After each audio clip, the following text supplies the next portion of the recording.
Ya, dan kita mau bahas ini dan kita jelaskan buat teman-teman yang sudah terlanjur terjebak di Shopee dan mendapatkan ancaman dan tekanan seperti ini ya.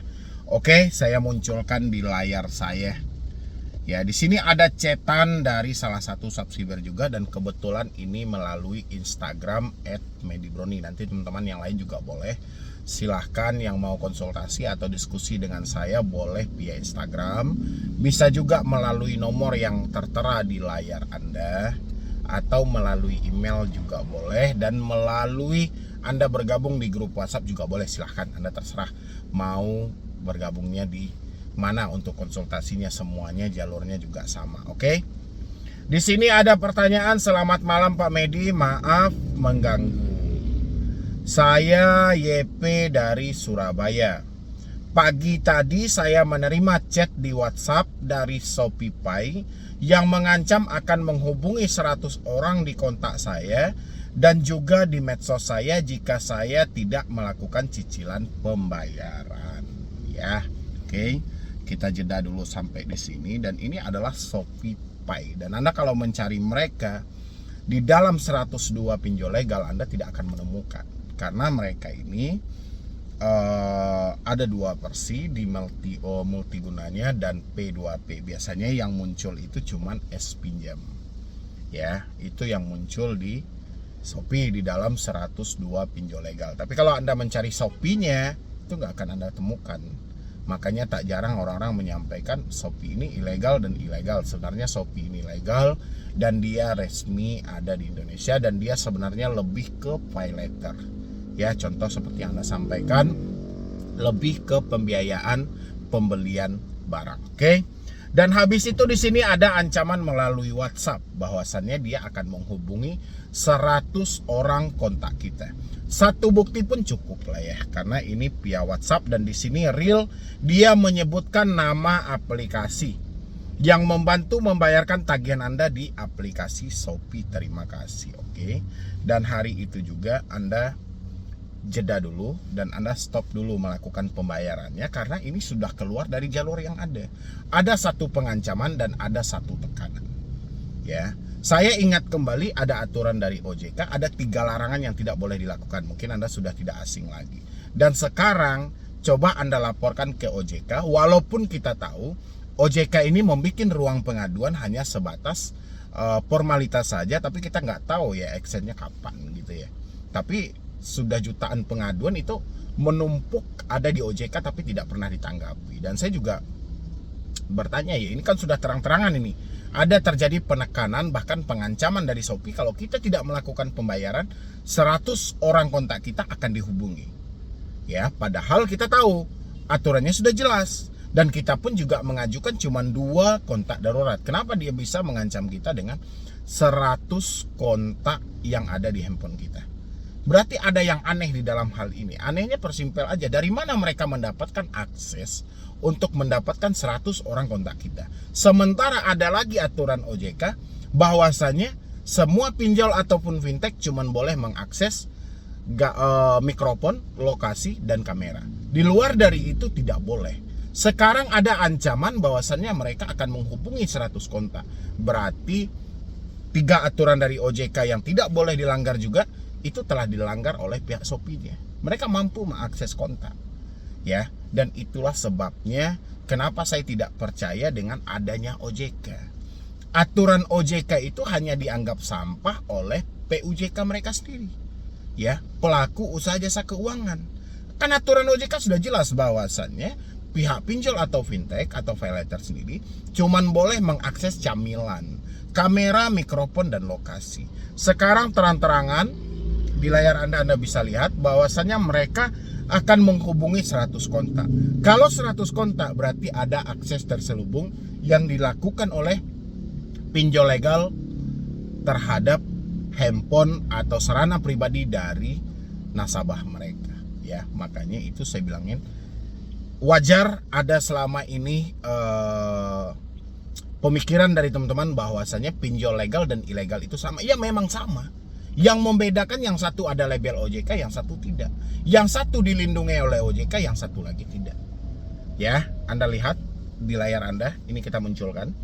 Selamat pagi, kami akan melakukan deteksi 100 kontak Anda dan menghubungi secara berkala kontak darurat Anda, serta deteksi media sosial jika Anda tidak ada tindak lanjut Anda menyelesaikan tagihan dengan mencicil, agar kerabat Anda saja yang membantu membayarkan tagihan di aplikasi Shopee. Ini kan sudah jelas-jelas.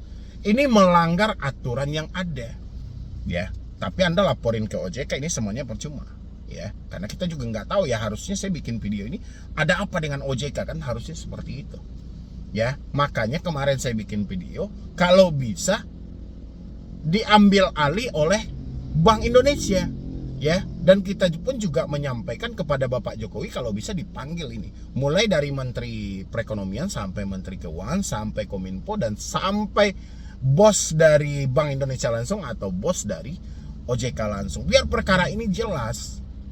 Ya, ini kan terang-terangan mereka menyampaikan melakukan deteksi 100 kontak Anda dan menghubungi secara berkala kontak darurat Anda, deteksi media sosial jika Anda tidak ada tindak lanjuti. Bodohnya debt collector di sini, liciknya mereka itu di sini. Mereka mencoba melakukan penekanan Anda. Sebenarnya kalau mereka ingin mempersimpel, ngapain harus mencari kontak darurat, ngapain harus menghubungi kontak-kontak orang, ngapain harus mencari media sosial. Dia ada KTP dengan alamat yang valid, kunjungi. Ya, kan nggak harus melebar ke media sosial, harus menghubungi kerabat, harus menghubungi kontak-kontak yang lainnya. Dan inilah sebenarnya yang perlu Anda nilai. Berarti kalau ada debt collector yang nekat melakukan hal seperti ini, mengancam Anda akan menghubungi 100 kontak Anda, menandakan bahwa mereka tidak mampu mengunjungi atau mendatangi Anda. Ya, kalau nggak mungkin dong mereka mengancam Anda harus mencari media sosial, menghubungi kontak. Ngapain? Kan bikin ribet dia aja, mendingan tinggal cari lagi itu datanya, sudah kunjungi, kan selesai. Ya, berarti Shopee tidak berani untuk mendatangi Anda menagih secara langsung. Jadi mereka hanya bermain di media sosial saja, bermain dengan penghubung dari handphone saja. Ya, dan mudah-mudahan dengan kasus yang seperti ini juga bisa membuka mata OJK lebih lebar lagi. Kalau OJK misalnya sudah tidak mampu mengurusi masalah pinjol, mendingan balikin lagi deh ke lembaga pemerintah. Ya, karena mungkin terlalu banyak ya yang diurus OJK. Ya, walaupun OJK berdalih kita sudah limpahkan hal ini ke Asosiasi Fintech Pendanaan Indonesia. Selama ini apa kerja AFPI? Ya, ini sebentar lagi bulan Juli loh. Sebentar lagi bulan Juli masuk dan penambahan pinjol legal pun akan terjadi. Ya, musibah untuk masyarakat pun akan terjadi lebih besar lagi daripada ini. Ya, apa yang bisa dilakukan OJK? Nggak ada. OJK hanya sebatas himbauan, hati-hati dengan pay letter, hati-hati dengan iklan, hati-hati dengan bla bla segala macam. Aturan yang dibikin OJK selama ini dilanggar oleh pelaku usaha jasa keuangan, OJK hanya diam. OJK hanya bungkam, berarti ada sesuatu di dalam hal ini. Ya. Atau jangan-jangan ada terjadi kerjasama antara pinjol dan OJK atau kayak mana gitu loh. Ya. Jadi jangan dibiarkan asumsi masyarakat malah makin liar. Ya, makanya saya berharap juga dari pemerintah, terutama Bapak Presiden, mungkin di ujung jabatan Bapak, mungkin Bapak bisa melakukan hal yang terbaik, terutama untuk mereka yang terjebak di pinjaman online. Karena ini permasalahan sudah terlalu sulit. Kalau Bapak masih mempercayakan kepada lembaga otoritas jasa keuangan, ini tidak ada sama sekali solusi sampai detik ini. Ya, semua yang diciptakan OJK, baik itu ruang pengaduan dan segala macam, itu hanya formalitas di hadapan media. Di alam nyata semuanya dibiarkan.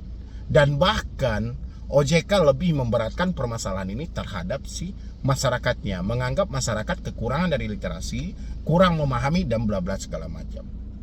Ya, berarti kesimpulan dari itu OJK hanya mampu untuk menciptakan pinjaman berbasis digital ini supaya legal dan resmi, tapi giliran terjadi permasalahan atau bentrokan antara pelaku usaha jasa keuangan dengan masyarakat, OJK hanya bisa menyalahkan si masyarakatnya dengan literasi yang kurang.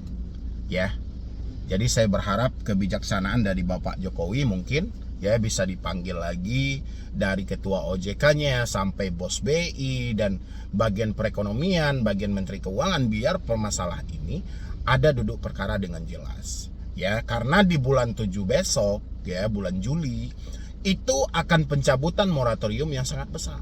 otomatis akan banyak lagi pinjol yang berstatus semulanya ilegal akan menjadi legal, dan ini akan menjadi masalah besar lagi untuk masyarakat.